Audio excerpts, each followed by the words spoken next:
Greetings, everyone. This is Payman Lorenzo, your host, your friend, your coach. Today, I have another great guest, my new good friend, Dr. Ellen.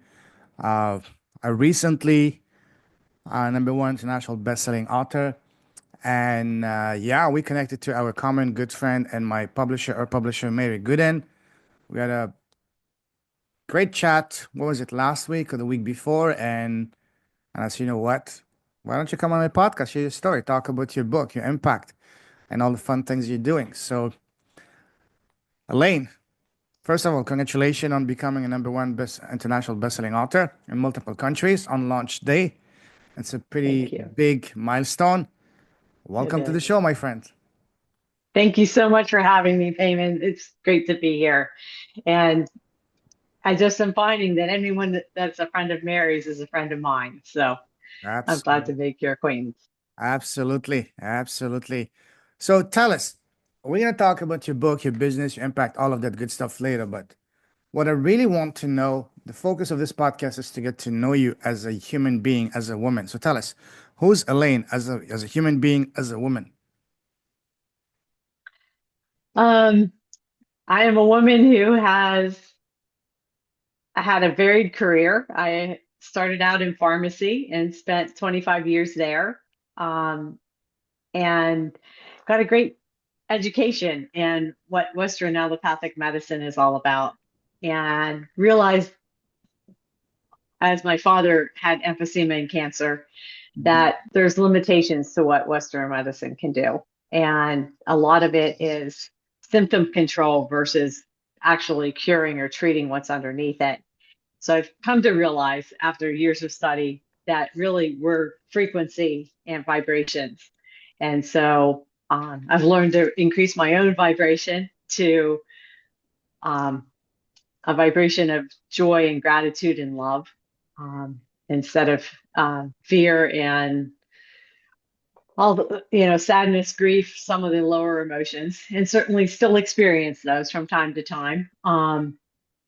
But really learning to live at a higher vibration. And for me, that has led me from living a life of survival, of just getting up every day and going through the motions and dropping into bed at night and dragging myself out of bed in the morning, to a life now that I love, where I get up and I'm excited to meet new people and new friends and to help guide other women to um, be able to live a life that they love as well.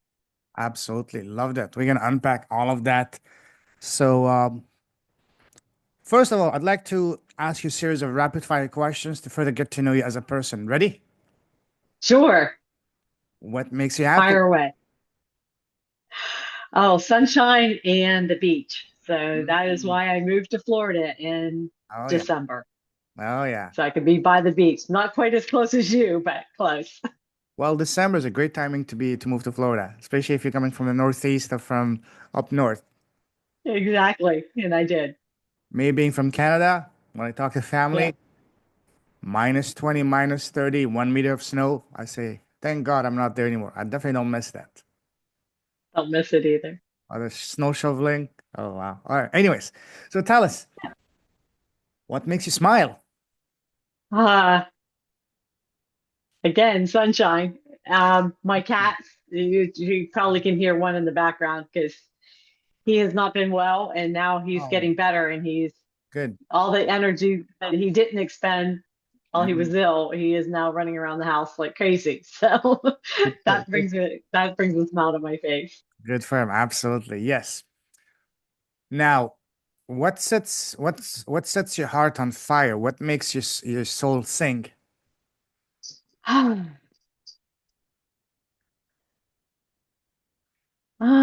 Remembering that we're all, including myself, a child of God, Mm, that we are all made by the same creator, and that we are all worthy, um, just the way we are and just the way we aren't. And so when I sit in that knowledge and really embrace the love that I've been gifted with, mm, that's really what makes my soul sing. And to be able to provide that unconditional love for other people as well. love that. On the flip side, what makes you sad and angry?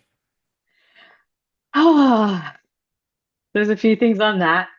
The biggest thing was my divorce was final yesterday, Oh, wow. and it's been a year coming. So I thought I'd kind of grieved the process, through the year of all the everything.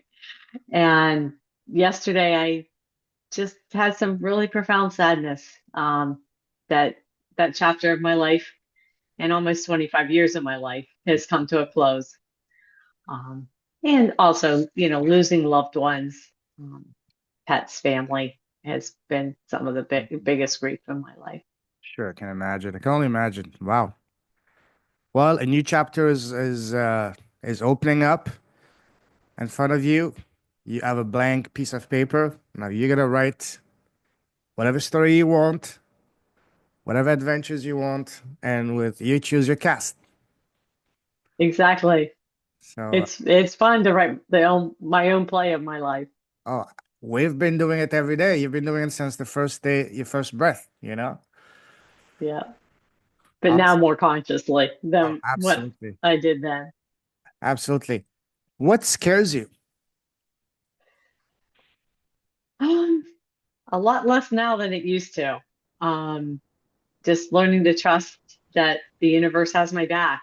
Mm, And so I don't have to be afraid of the news,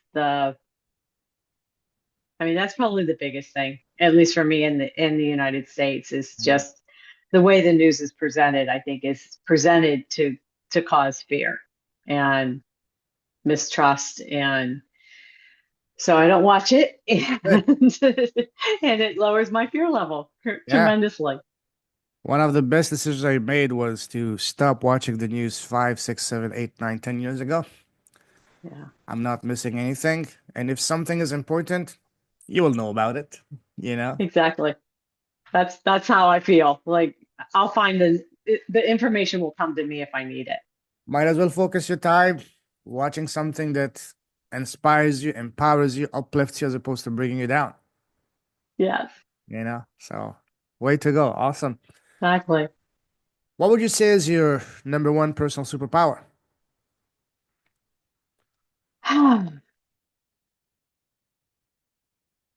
Well, besides my purple hair, um, I was about to mention that. my yeah. So I'll just throw it out there.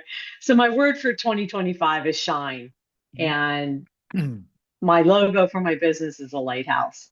Oh, And I just really feel that that is my superpower, is that I can shine light into the darkness and I can bring light to areas that need light. absolutely. Wow, love that. Love that. Which areas, for example? So in my own life, you know, the times of grief and sadness that I've experienced, of being able to sit with that and allow it, because allowing our emotions is really important. If we stuff them, which I did for years, that's where disease comes in from. Is that because the body does keep score, and if you don't let your emotions work themselves out. Mm, So mine, letting the light in, and to me it's letting the love in. So loving myself through the pain and the grief, and that's to me what's bringing light and love to that area. And then it miraculously resolves. absolutely. Absolutely. Life is a miracle. Life is full of miracles all around us. Just the fact that this morning you woke up, that's a miracle by itself. That's a gift. That's why it's called the present. That's why we call it the present, because it's a gift, literally and figuratively speaking. It is. Yeah, wow. What is one thing that you used to value that you don't value anymore? Um,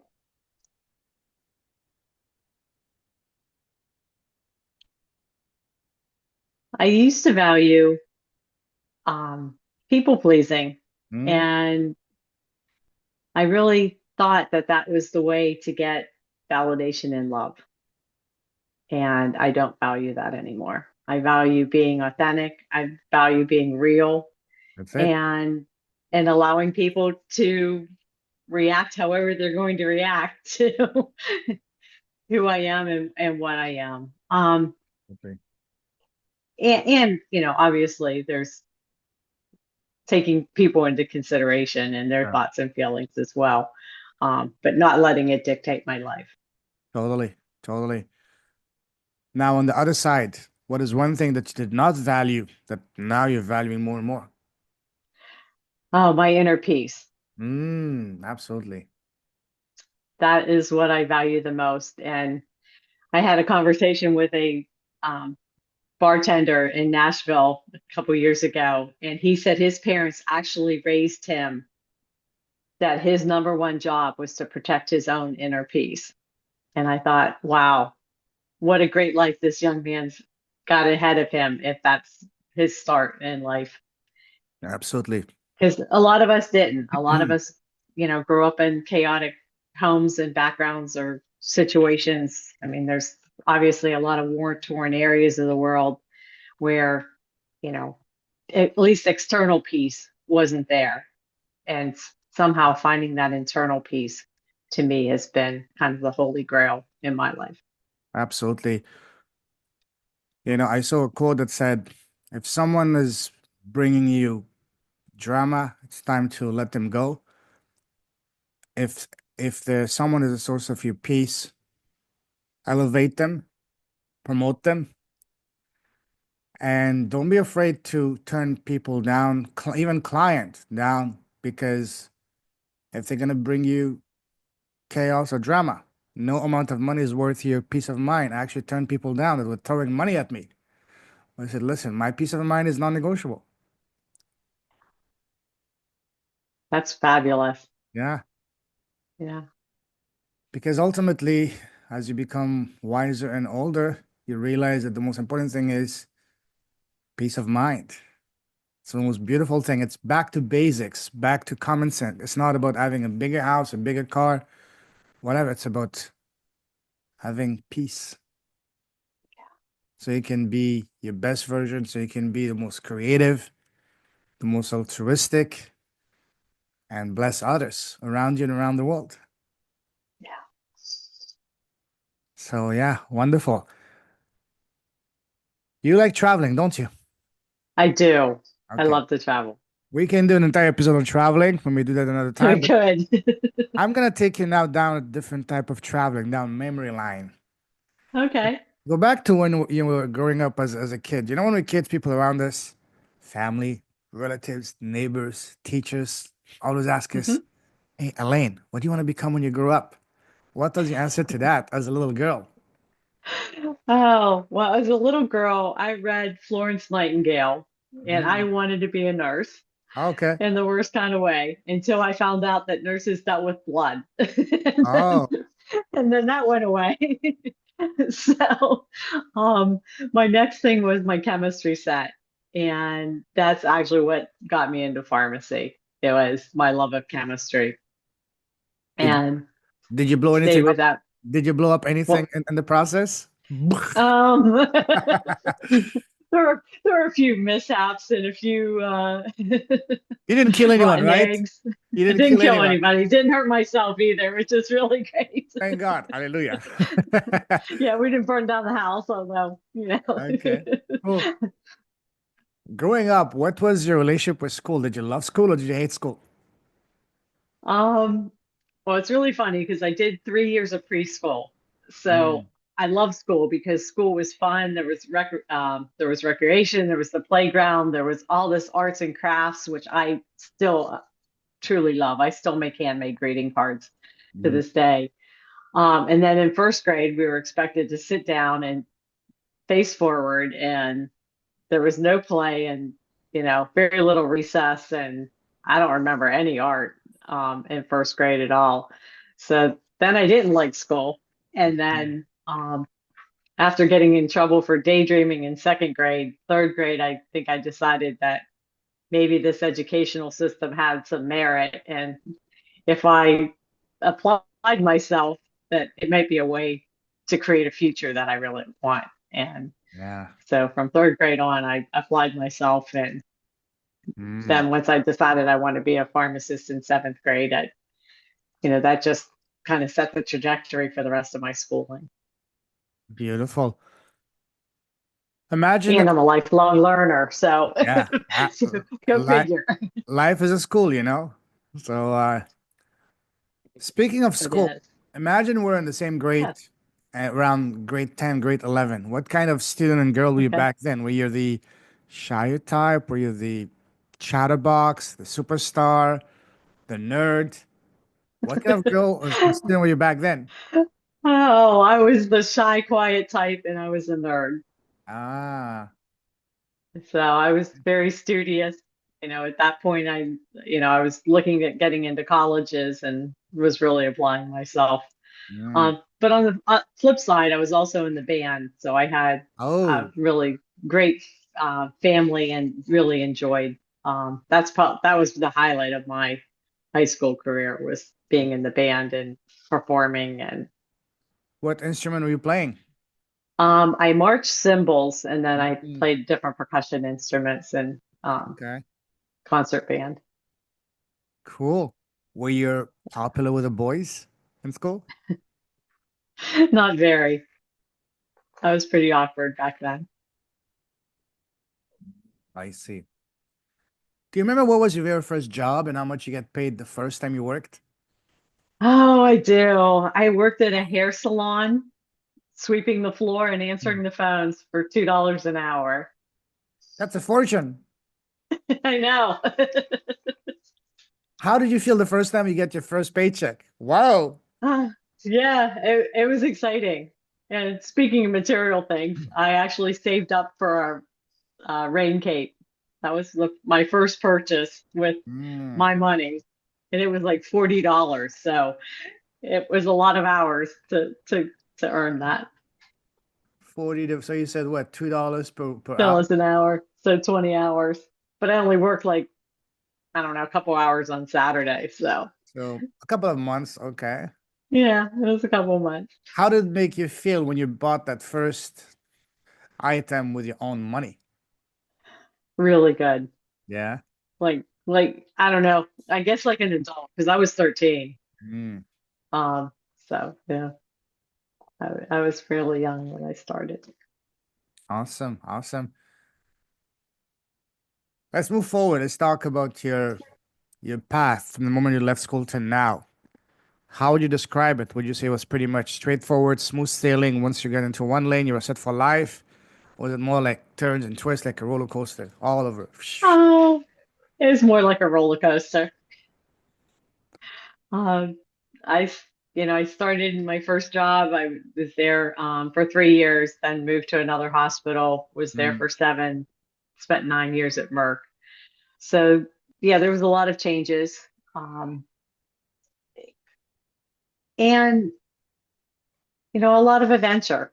mm, Um, Still a lot of travel. Like you said, we could do a whole podcast on just travel. mm, So, yeah, highs, lows, like most people. And then my 30s and 40s really seemed like like a movie on fast forward. And life was just kind of really whizzing by. Um, and it wasn't until later that I decided to step off the hamster wheel and have a slower life mm. and a more meaningful life. Beautiful. And that's where I found a lot more fulfillment and joy. You mentioned the word that I love a few moments ago, and that was Yeah, daydreaming. So daydreaming. what are you at this stage in your life daydreaming about? Oh, I am daydreaming about being on a TED Talk. I am daydreaming about standing up in churches and Mm, sharing what I think is the true message mm, that Jesus came to share over 2,000 years ago, a message of unconditional love and um, lack of judgment. mm-hmm. Because I still see a lot of that in the current religions today. Sure. As there's still a lot of judgment and a lot of what I consider conditional love. Mm-hmm. Like you get into heaven if and they have a whole laundry list of what gets you there, and that's not my belief. I believe that our one creator, no matter what religion you are, um, that we're all created equal, that we're all the same, and we're all going back to source when we leave this planet. So that's a side tangent, probably that you weren't expecting. I love tangents. I'm a king of tangents. You ask me a question, I'll take you around Yeah. the world. And And in my the other dream process, is speaking to the UN on the oh, effects of childhood trauma mm, and how we as a world could do yes. more to prevent children from experiencing trauma. Mm, Although, that's kind of a double-edged sword for me because I also feel that some of the experiences that I went through shaped who I am today. mm-hmm. And is so it's like if I didn't have that experience, would I be where I am today? Sure, But some of the childhood abuse that I've heard or read about, it's really disheartening sure. that people treat, especially children who don't have a lot of defenses, the way that they do. Absolutely. It's really unacceptable. And there's no place for this, especially in today's world. Speaking of that, did you yourself go to childhood trauma? I did. What type? Um, there was not a lot. Well, how to phrase this? Mm, um, so my parents fought verbally and physically frequently and often. My mother was particularly abusive physically to my brother. mm, Um, and, we probably both, I mean, just being in that environment with, my father was kind of a rageaholic, especially when he drank. Um, and so even though it may not have specifically been directed at me, it leaves an impact. sure, absolutely. Wow. How did that affect you? Not just growing up, but later on throughout your life. Well, I chose to be a people pleaser and a Mm, pacifist and a peacekeeper. So for a lot for a lot of years, I really felt like I tried to keep my mother on an even keel so that she wouldn't explode mm, and take it out on my brother. Um, and as children, we think we have magical powers that we actually can change how other people act and react. Um, so, it's certainly given me a lot of empathy. It's given me a lot of diplomacy. I can think outside the box, which I've been recognized for at several jobs. And I was actually president of Polish University, and wow. that was one of the reasons they wanted me to stay was that I could bring people with opposing views together and find the middle ground or find a path forward. Mm. Are you a So, they were skills that ended up being mm, useful. sure. Are you a Libra by any chance? Am I a Libra? Mm-hmm. No, I'm a Sagittarian. Okay, okay. Yeah, that's why the Sagittarius travel. Okay, that's where and bringing people together. Okay, beautiful. Now, how did you overcome that? How do you stop being a people pleaser? Was that a specific event that made you say enough of that, or was that something progressive that you say things have to change? You cannot keep on going like that way.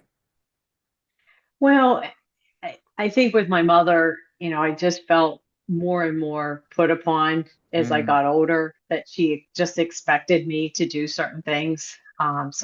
She was the first one that I really stood up to and stopped some of my just blanket people pleasing. The automatic response of yes, regardless of what the request was. mm-hmm, And a lot of her requests were really statements, not questions.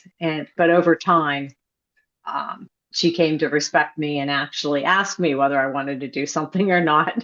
And so I felt that was progress. And then it gives me an opportunity to actually say no. And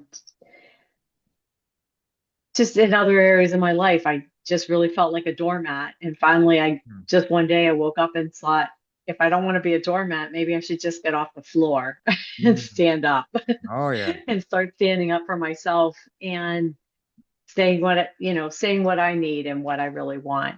And I know for a lot of women, that's a really scary and hard thing to do. And I've had a lot of support in that area. Um, Beautiful. I really like Terry Cole's work on setting boundaries and Mhm. ending codependency. She's done some really great work Yeah. on around that. Mm. One of the most impactful books that really changed my life, especially as far as how I started viewing things, was by Robert Schwartz. Said, "The life you planned before you were born." Have you heard of that? Mm, Have you heard of him? Robert I Schwartz, haven't. an incredibly captivating guy. He used to be a very successful marketing guy in the Chicago area in the early 2000s, and then one day, as a midlife crisis, he says, "Has to be more to life." And then he went to see a psychic, and the psychic says, "Yes, you're here to enlighten others." So, what do you mean? Well, the life you chose was here to inspire others, to help them understand why they came here for. And he said that just like in high school, before we graduate, we meet with our course counselor. So, for example, Payman, Elaine, what do you want to become? What do you want to study? And based off that, they tell you which college to go, what major to take in. And it's the same thing before we're born at the soul level. We meet with our soul counselors. It's okay. And each lifetime, there's apparently 30 to 35 major life lessons that we can master, that our soul wants to Hmm. master. But especially, we can only master one or two of those per lifetime, such as compassion, self love, boundaries, and so on and so forth. And based on Hmm. that, we select the lesson we want to master in each life. And of course, the cast, being the parent, the siblings, and so on, and the most Yeah. important people like spouse, kids, and stuff like that. So, you, Elaine, when you look at your life, especially the kind of household you grew up in, Mhm. what lesson did you come here in this lifetime to master by going through this very painful upbringing?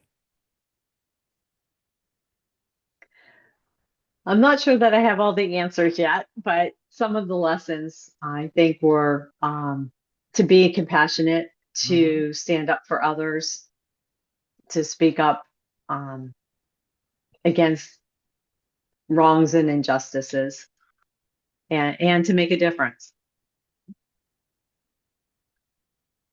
How did you start implementing those? Because that's something that a lot of people are struggling with. I used to be definitely a people pleaser, always saying Mm, yes to people, especially in my culture. It's all about, especially me being the eldest, all about doing things for others, especially for my siblings, the family, and everyone else, and put my needs and wants at the back burner.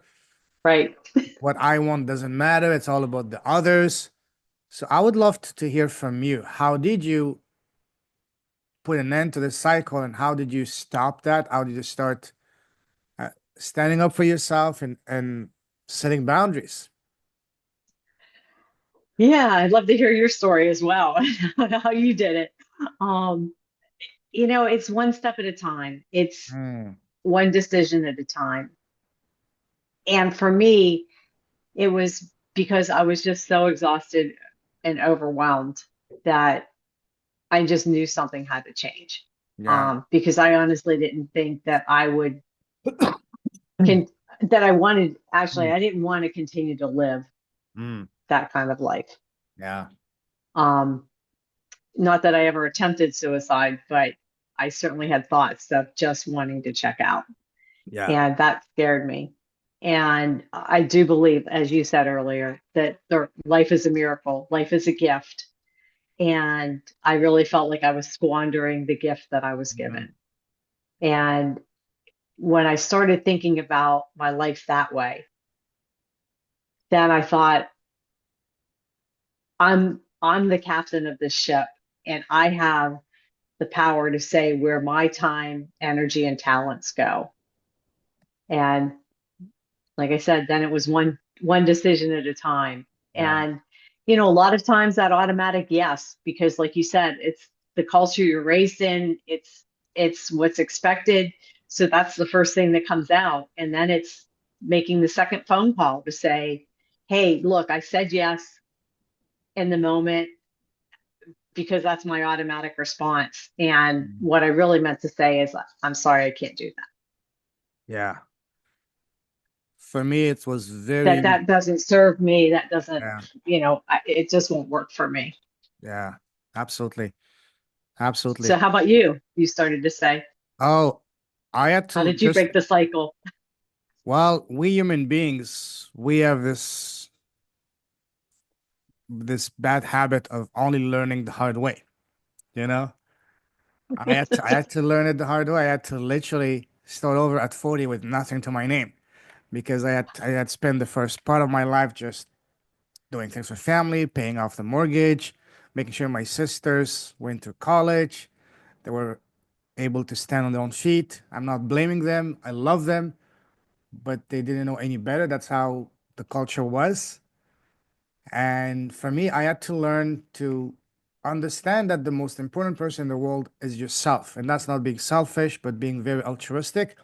You need to fill your cup first before you can fill anyone else's cup. If your cup is empty, you have nothing to give to anyone else. You're going to be a liability. So I had to understand to put myself first so that I can become the best version of me to give as much as I can. I love giving. I'm a giver.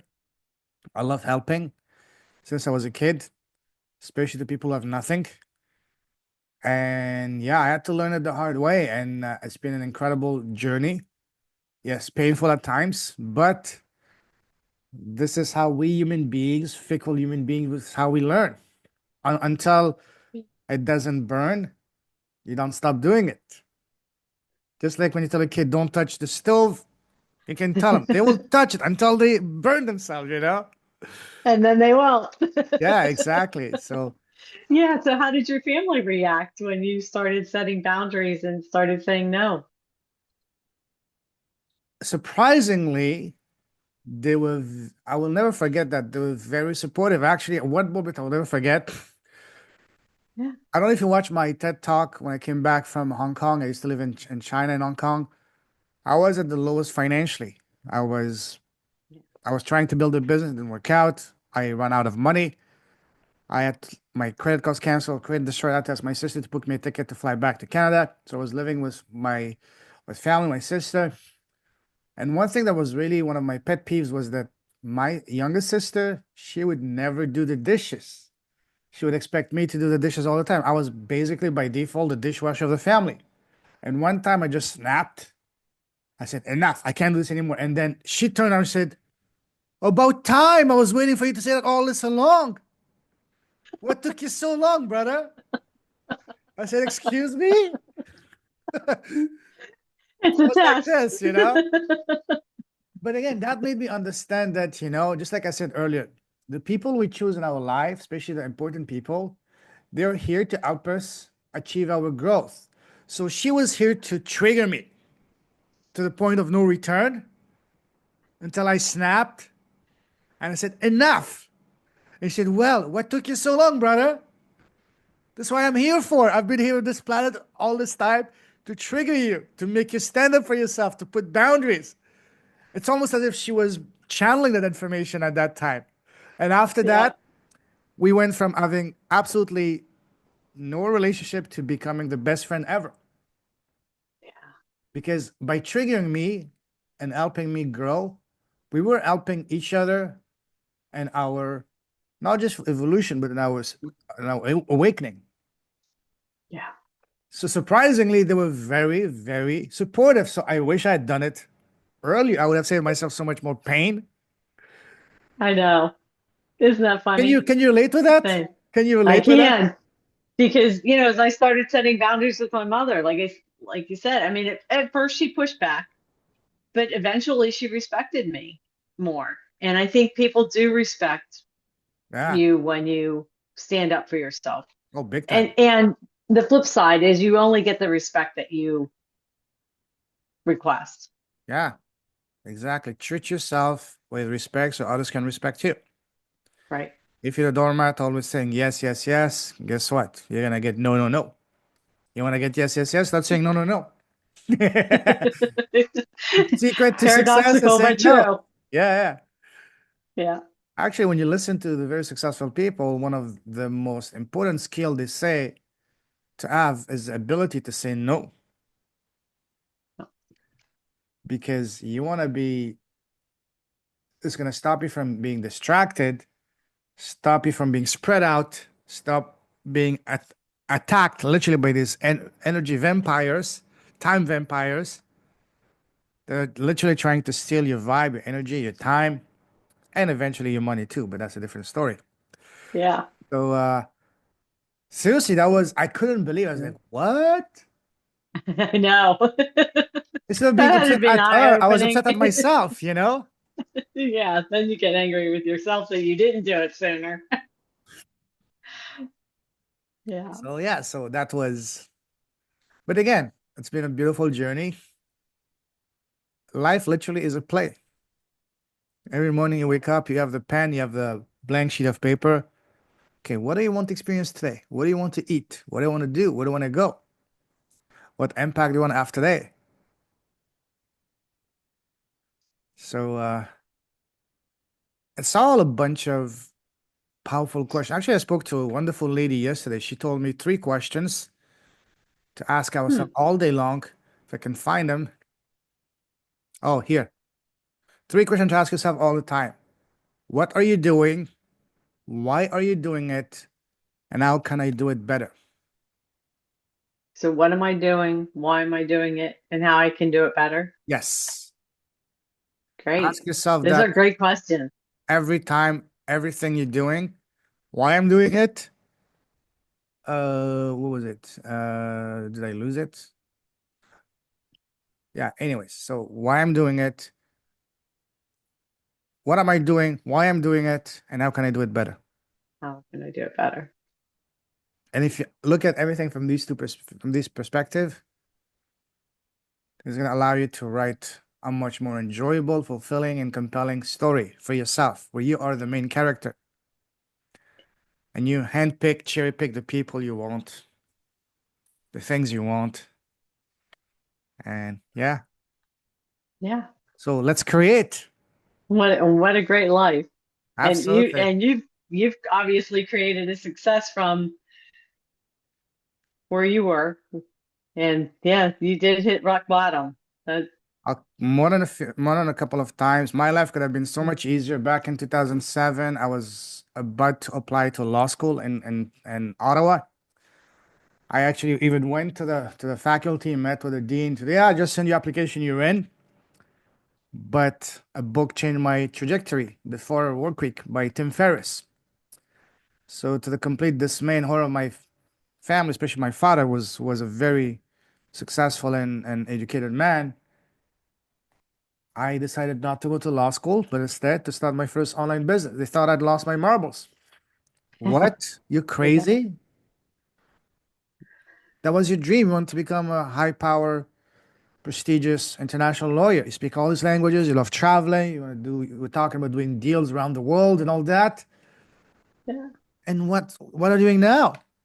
The first time I made money online was affiliate marketing back in the summer of 2008. My first money I made online, I was smart enough to go after high ticket.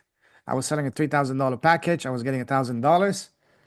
I was literally spending all day at home playing video games and making money. My father was saying, "What are you doing? Is this legal?" And I started Yeah. traveling the world, living the laptop lifestyle. To say, yo, what's going on? Don't get into trouble because if you're in trouble, I don't know you. Because for our my parents, the older Right. generation, making money online, something that is not very easy for them to understand. Yeah. Yeah, So they understand a job and a paycheck. They don't understand career, yes, entrepreneurial. especially online. Yeah. Yeah. Say, what is it you're doing?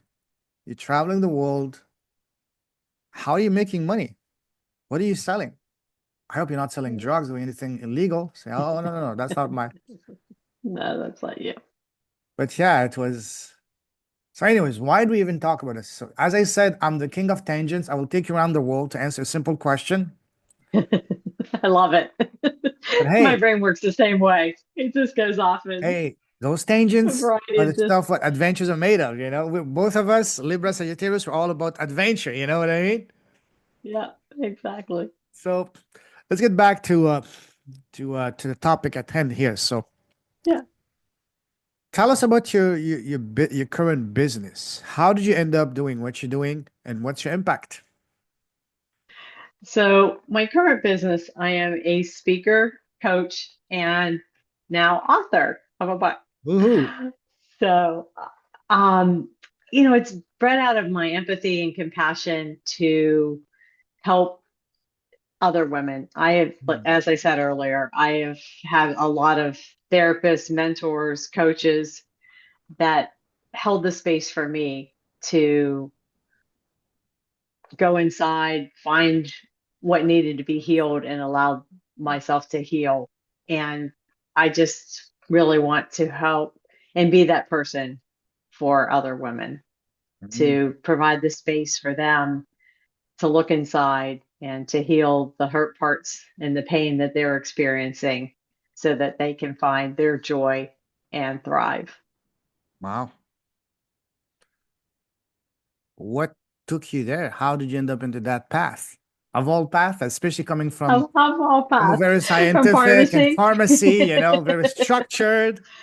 Yeah, very structured, very left brain. Um, I've always had that creative side, so there's been that. And my spiritual path has really changed a lot over the decades. I started out in the Catholic Church, then the Presbyterian Church. At least with the Presbyterian Church, I felt like all of my questions were welcome. They didn't all have answers, but at least the questions were welcomed, which I didn't feel in the Catholic Church. And then after my father passed in 1999, I went back and got a degree in spirituality and health and have a doctorate in theology. Wow. And that opened my eyes to looking at other religions. The sign behind my head, which is a little blurry, is showing the 8 major religions and that they all lead into the center, which is spirit. And So, that, sorry, time out, time out. So you said eight. We know of the three main ones. What are the other fives? oh, let me roll around here and tell you. Um, where are they? So Zoroaster, um,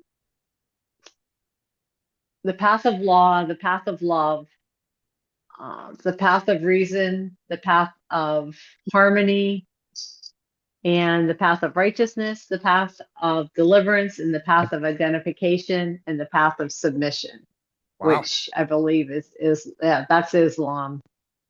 Yeah, I Mm. can't read all of Yeah. the different ones, but basically all pointing to source or spirit in the center.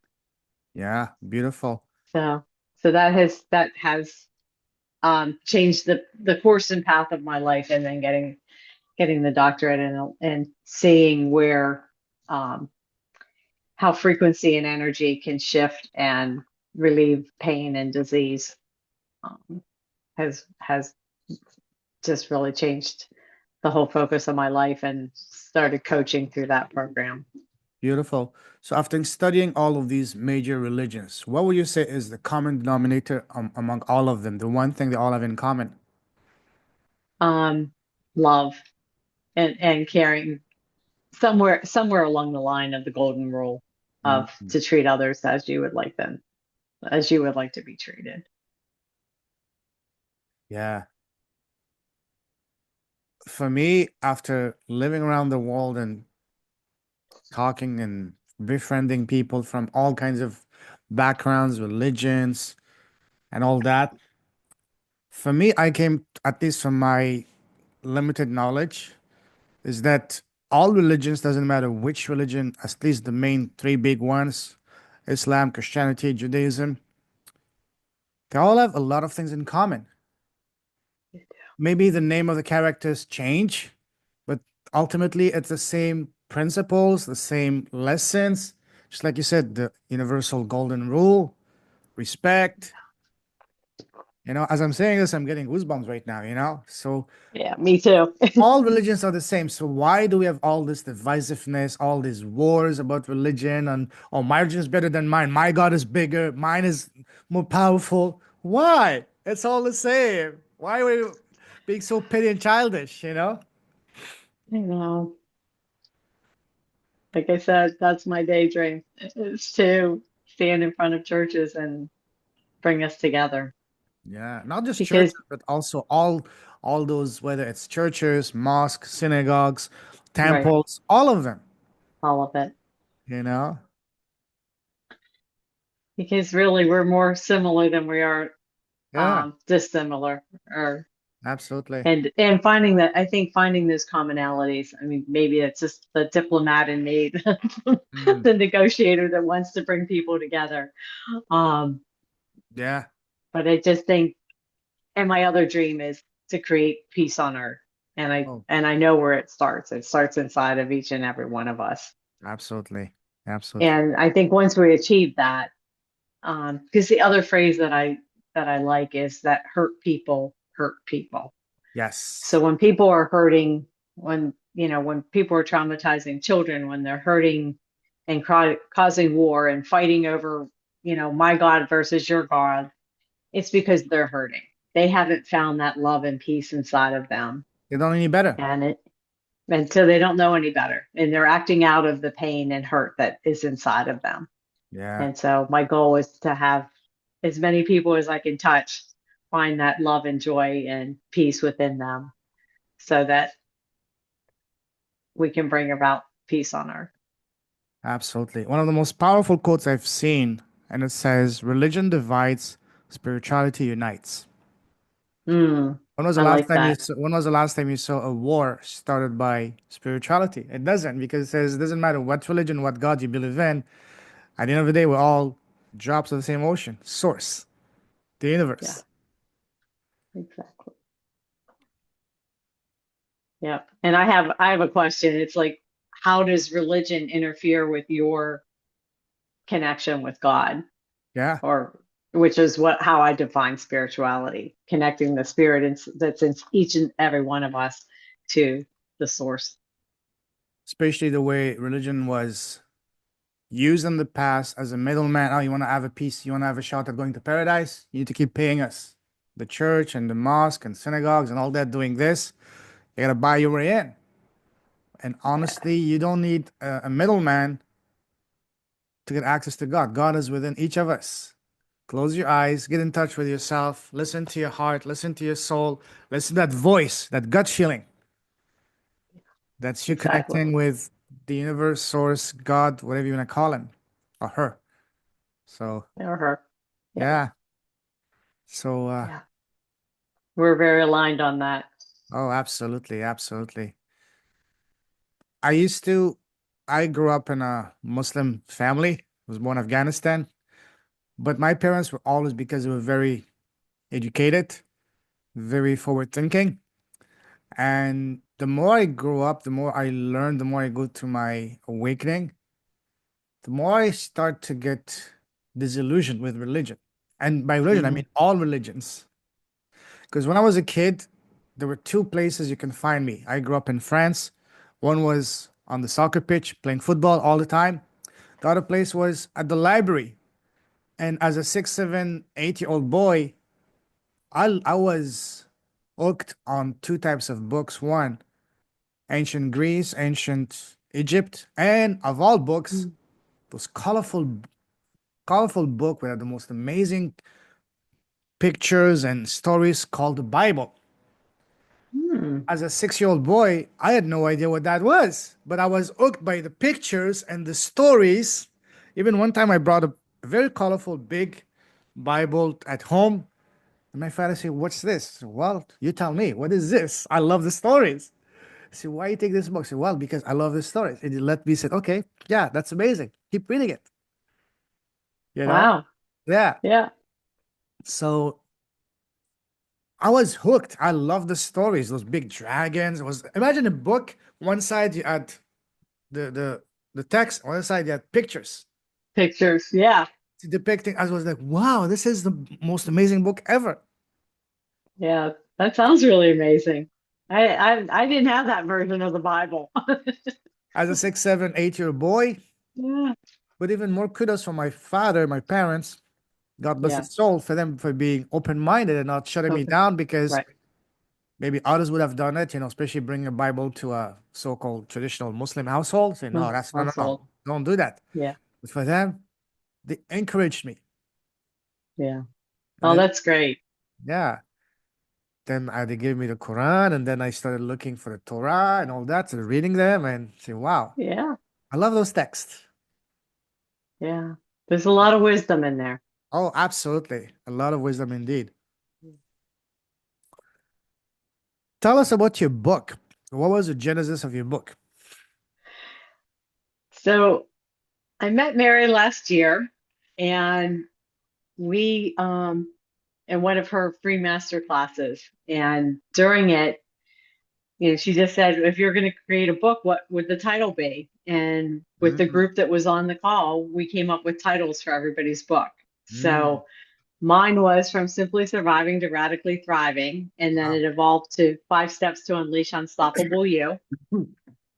And it was and then it became a program. So I created a 5 week coaching program, Mm, um, just based on the title, from a week for every step. And then I kind of circled back with Mary and decided that it would help me focus my program and get my thoughts together, because I'm a little ADHD at times, so I can go in, 100 different directions at once. And it's fun some days, and some days it's a little more nerve-wracking than others. And so I went on a Reiki and writing retreat with her in Mexico in October.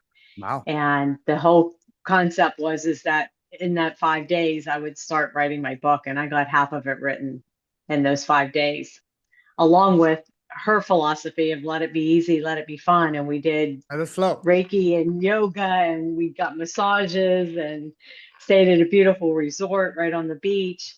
So, there is a way to get balance in your life Mm-hmm. and to get things accomplished without um, it being onerous.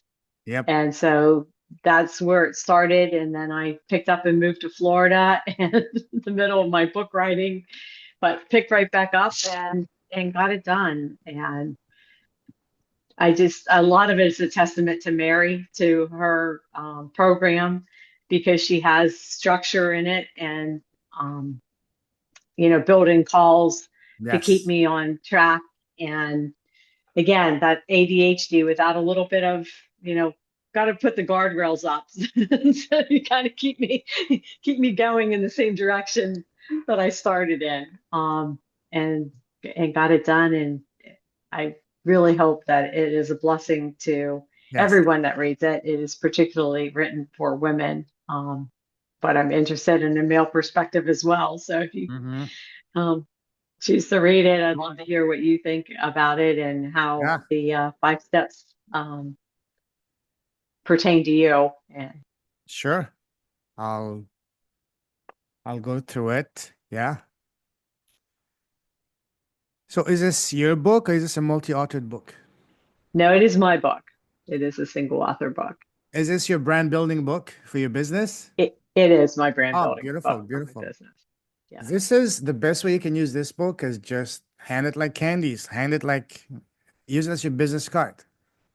Yeah.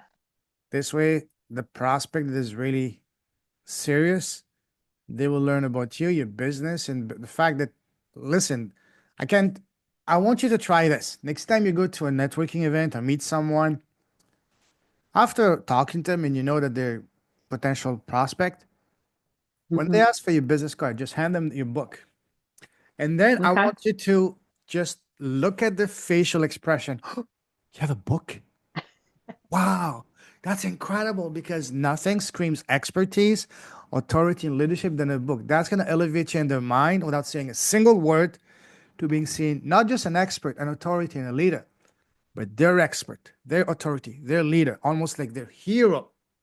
Because hey, you wrote the book on it, it must be the go-to person. Try that Yeah. next time you meet I someone. will do that. And I know two people who help people write books, and they're in a speaking program with me. And they Yeah. say that like 80% of people have a book that they say they want to write, and only 1 to 3% actually write a book. It's not And yeah, easy. I know you've written well, multi-author books, but there's still a lot of writing that goes into that, I'm and working on not a only lot of volume three, organization. I'm working on volume 3 and 4 with Mary for this year, but also one, if not two books for this year on how podcasting has completely changed, transformed. It even saved my life and how to leverage podcasting to get clients organically from day one, even if you have no audience. Yeah. This is something that's been cooking in my head for a while and finally to get around it because this is a book that is going to be a game changer for me and for everyone that sees it and reads it. Imagine this. Next time you mention you want to go on stages, Yeah. imagine in 5 months' time or even 2 months' time, you get invited to speak on a stage. Here's something magical you can do. Ask the host, so how many people are going to be attending? Let's say they tell you 100. You put one book on each seat. Hmm. Yes, it's an investment, but that's going to make you stand out among all the other speakers.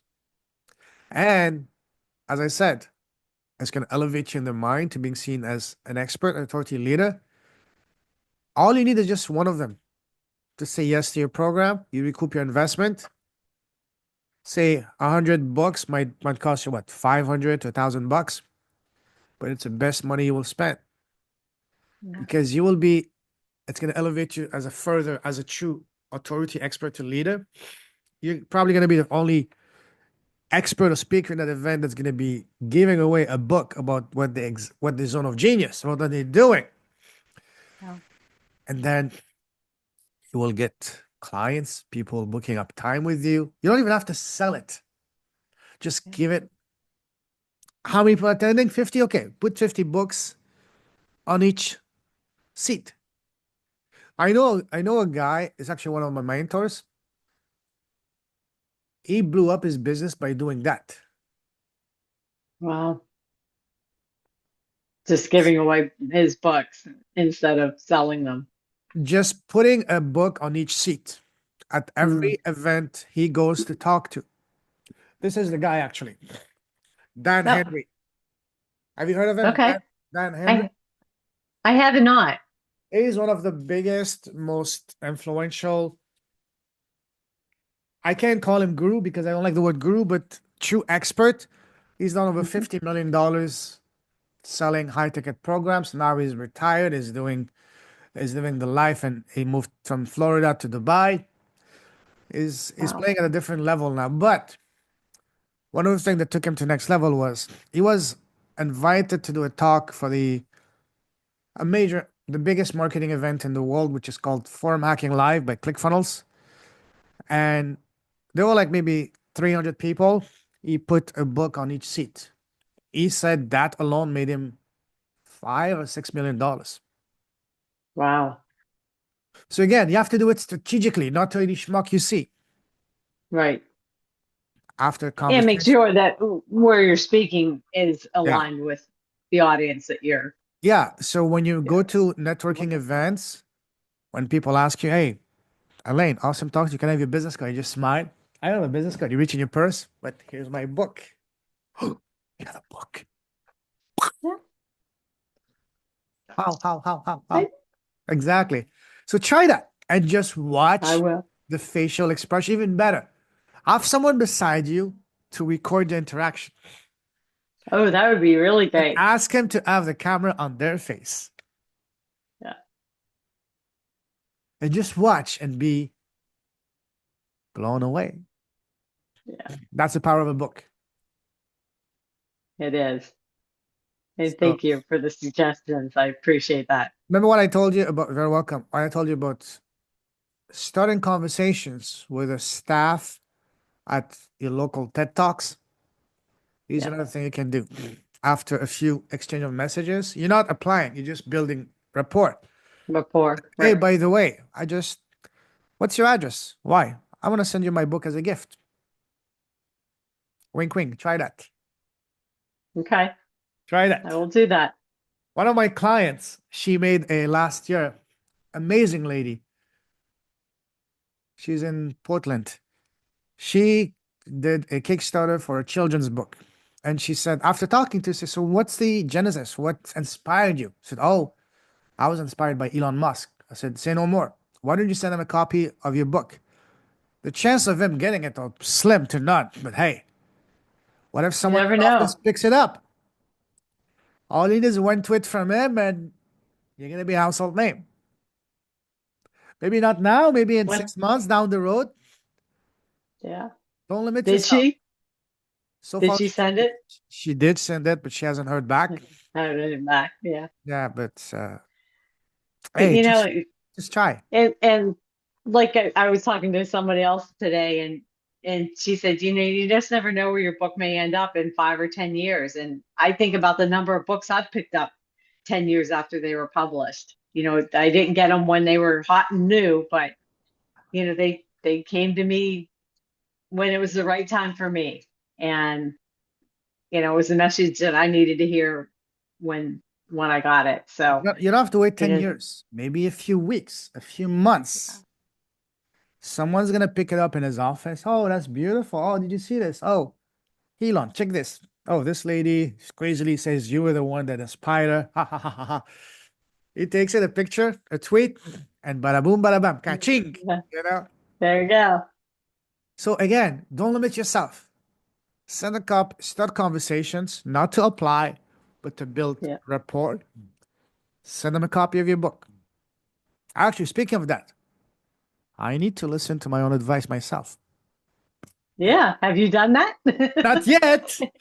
And actually, I'm sitting here thinking I should grab a piece of paper and pencil because as you're talking, um, several people have popped into my head of who I could send my book to.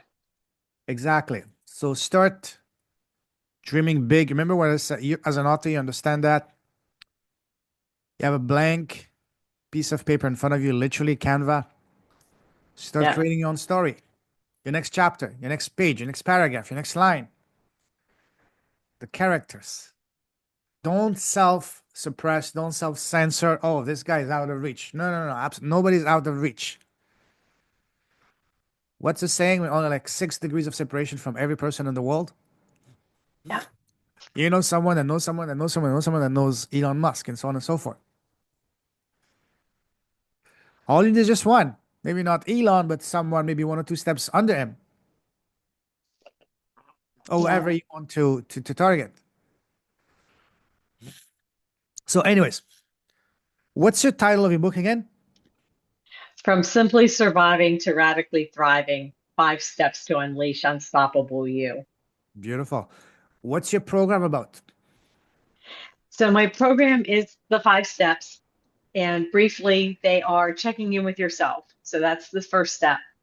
Because as we talked about already this evening, or this morning in your case, today, that we can be so outward focused, where we're looking outside for validation, for approval, and for guidance.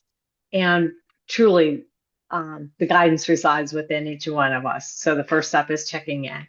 Yep. The second step is once you've checked in and really tuned into your body, ask what it needs. Does it Mm, need rest? Does it need hydration? Does it need nutrition? Does it need movement?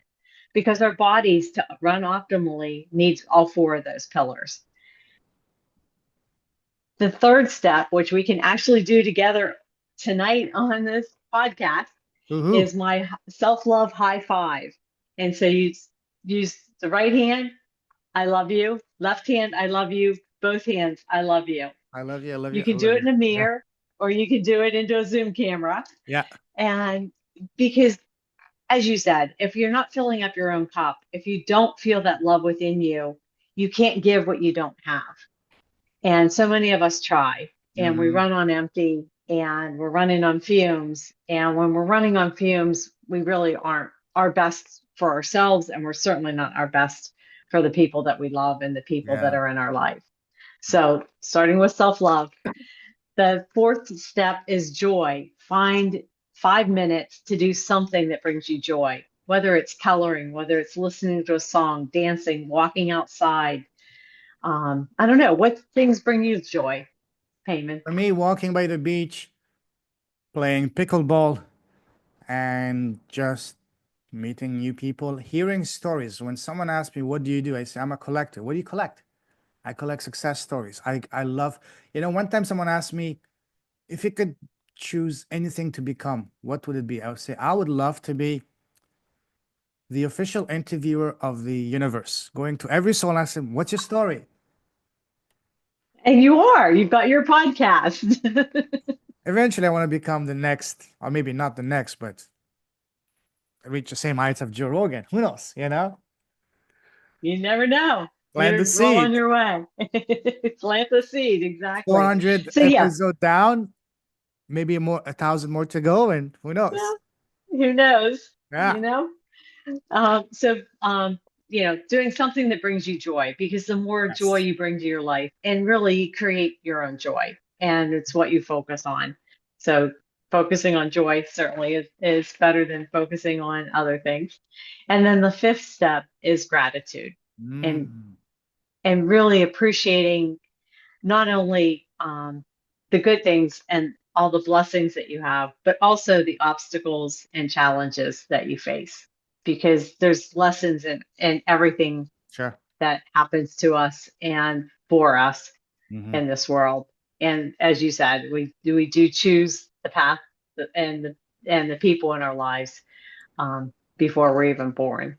Yes. And so it's seeing each one of those as a gift, and finding that gift. I know sometimes can be really challenging, um, Yeah, indeed. but when we do, then it elevates our Mhm. energy and really can shift our physiology in our body. Absolutely. What's your ideal client? So my ideal client is a woman in her 40s or 50s who is just feeling um, probably outwardly very successful, but inwardly feeling like she's drowning and is just overwhelmed by Mm. just giving, giving, giving, and never receiving. Mm. Yeah. How long have you been, offering the program that you just talked about? I started it last fall. I have Okay. done one-on-one coaching prior to this, and just really have a passion for doing group work now, because I think there's a lot of synergy that Mm. happens when you bring like-minded people together, and we all get a chance to share our wisdom, um, Yeah, and the gold that we have within us. absolutely. Share with us an example of the most remarkable transformation you've seen so far with one of your clients. So I have a client that started a new business halfway through the 5-week program, and she had 8 team members in 2 weeks, in the last Eight? 2 weeks of the Wow. program. Amazing. Yeah. So, it's just, and I'm sure I'm not telling you something you don't know, but as we increase our vibration and increase our joy and our love within us, that's Mm. the vibe that we give out into the world, and people Yes. are attracted to that. And Yes. so, yeah, when she did the third step of self-love and started vibrating at the vibration of love, she attracted 8 people pretty much effortlessly in the Amazing. next 2 weeks. Not just any people, but one of my favorite mantras, my soul aligned dream clients were able and ready to pay in full say yes to me today. Yes, Soul aligned dream clients were able and ready to pay in full. These are the clients that we want and we're attracting. exactly. Beautiful. How are you getting your clients? Um, Through social media, through getting the book out there, and through friends and referrals. Beautiful. Beautiful. Love And that. I'm in several networking groups and um, so, as well. Love that. Listen, Lane, amazing conversation. Love that. But let's start wrapping things up. To Yes. finish off, I'd like to ask you a series of rapid fire questions to about advices. Ready? Sure. What's the best piece of advice you've received so far? To put yourself first is not selfish. You're speaking my language, my friend. Yeah. What's the worst piece of advice you've received? Um,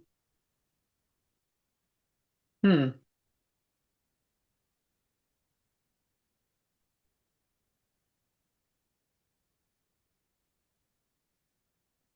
Wow, that's real. That's a stumper for me. I'm not sure why. Uh, First thing the that comes to mind. probably the probably the worst piece of advice is just to focus on the money. Yes. Because to me, and for a lot of years in business, I just thought that success was money. Mm, And and that is to me not good advice because yes. I really believe that it's making the connection, it's being of service, um, that Mm, and having someone else light up their life and go from being, tired and scared inside to having freedom and joy is to me the biggest reward. absolutely. Imagine that you were blessed with a time machine and you can go back in time and sit face to face with 18-year-old Elaine. What's the number one piece of advice you would give to her knowing all that you know now? Follow your heart. Mm, Follow that intuition and guidance that you've been given, mm, and and everything else will take care of itself. absolutely. Do you have your own podcast? I do not, but I do have a monthly self-love tune-up call. It's the first Saturday of every month, Mm, and I am starting to get guest speakers to come on that, um, beautiful. and looking to get that out more into the world. Good. Because again, I think building a community of women supporting women, Mm, um, is a beautiful way to start. absolutely. Why hasn't someone like you, with the gifts you've been blessed with, still hasn't started your own podcast yet? um, honestly, I don't have a really good answer for that, Payman. Maybe I'm waiting for your course so that I can learn how to do it. The seed has been planted. All right. Imagine that today, let's project. You have your own podcast, very successful, a profitable, impactful podcast. And today you're interviewing the most important person in the world, and that is yourself. What's the first question you want to ask yourself? Don't think too much. First thing that comes to mind. Um, what lights you up? And What makes you shine? what's your answer? In a nutshell. In a nutshell, connecting to source, Mm, um, connecting to that spirit within me and mm, outside of me is beautiful. is what really lights me up. Love that. Love that. The last question I ask all my guests, and that's my favorite question to ask, and that is, what is the smallest thing, the one thing you've done that has had the deepest, greatest, most profound, positive impact for both you and your business? For me, for example, I've been starting my podcast. What about you, Elaine? Just making connections, Mm, connecting with other like-minded people and some not like-minded people yes, yes, and yes, yes. finding common ground. Absolutely. Because again, at the end of it, it's all about connections, rapport, trust, and being authentic. Exactly. Awesome. Listen, if someone wants to connect with you, what's the best way to do so and to find you? The best way to find me is my website, www.lightness, Lightness, the number one, all.com. Love that name. Wow. I do too. It came to me in 2006. Wow.